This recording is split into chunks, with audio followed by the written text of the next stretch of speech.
Silat adalah silaturahim. Pesilat, fisiknya mencari kawan, batinnya mencari Tuhan.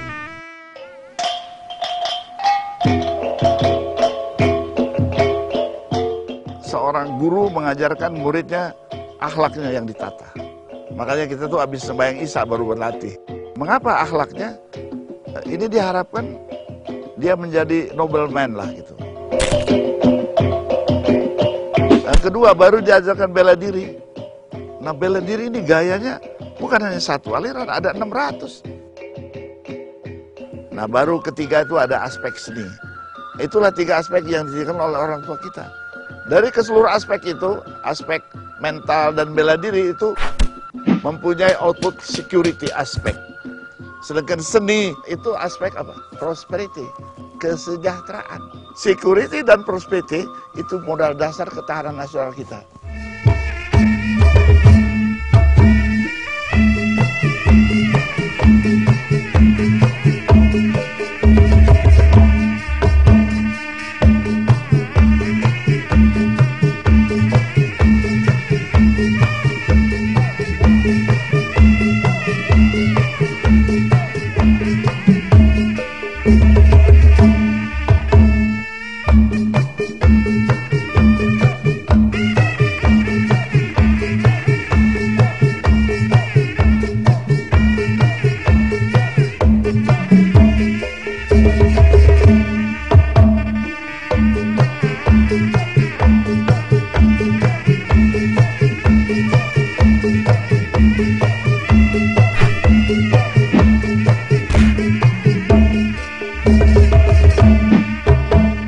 Bahwasanya asal mula silat Kumano ini berhubung di zaman itu terlalu banyak penyamun-penyamun dan tambah tekanan dari kolonial Belanda. Dalam hal ini pada dia usia 21 tahun dia itu kembali ke kampung halaman. Dia kepingin untuk mencari bela diri sama Allah yang satu, ya, sama Tuhan. Kita harus merendah kepada Allah, ya, harus merendah kepada Allah. Dekatkanlah hati kita kepada Allah, ya. Lalu kita meminta keterbukaan. Di sini baru kita buka hati kita, terbuka. Kita lihat jurus kiri itu adalah kita harus melihat ke kiri. Jurus ke kanan kita harus melihat ada apa di kanan. Kita jangan sembrono ya, melihat sesuatu, melihat orang yang tidak punya, melihat orang yang miskin, kita harus dilihat. Di waktu kita tampil di Bersih, penontonnya mungkin lebih dari 4.000. Itu di sana memang saya lihat penampilan bela diri dunia yang bergensi. Seleksinya di sana sangat ketat. Untuk seleksinya, bela diri dianggap yang tidak bagus dikasih waktu cuma 3 menit. Tapi untuk pencak silat kita selalu dikasih waktu 10 menit. Setelah kita selesai kadang-kadang terbesit omongan Indonesia, penampilan is good, lalu aksesoris pakaiannya sangat bagus dengan pernak-perniknya. Saya di sana memang terasa di batin saya, kok bangsa asing yang lebih menghargai budaya saya. Saya berkelana di bela diri itu karena saya justru melihat ada sesuatu yang nggak ada di bela diri lain dan ada di pencaksilat. Dan pencaksilat itu justru filosofinya complicity ya, so banyak sekali. Jadi saya justru menekuni kembali pencaksilat. Di luar negeri sama dengan bela diri luar yang ada di sini. Kalau bela diri luar dia datang ke Indonesia didukung oleh pemerintahnya sendiri. Terus perusahaan juga mendukung seperti judo, karate, aikido, kendo di backup oleh negara Jepang. Seperti taekwondo di backup oleh Korea. Tapi di Indonesia pencaksilat akhirnya tenggelam.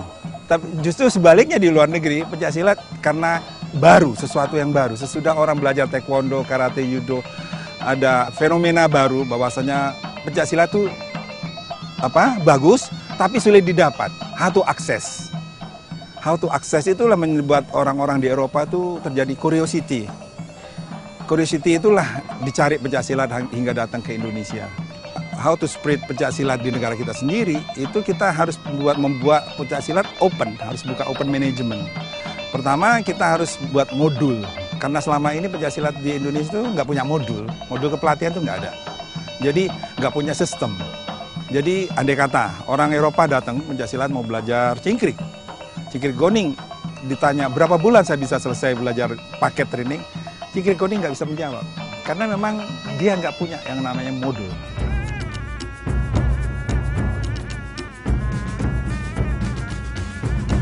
Silat itu sangat luar biasa, kenapa? Karena bisa dipakai dalam kehidupan sehari-hari.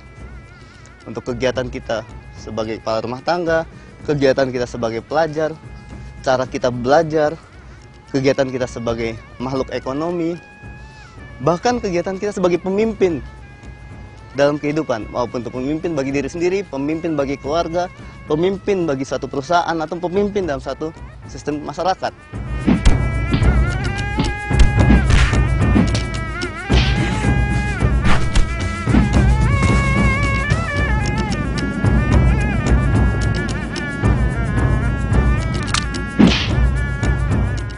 Hal ini mungkin saya sebagai manusia biasa, daya saya nggak seberapa.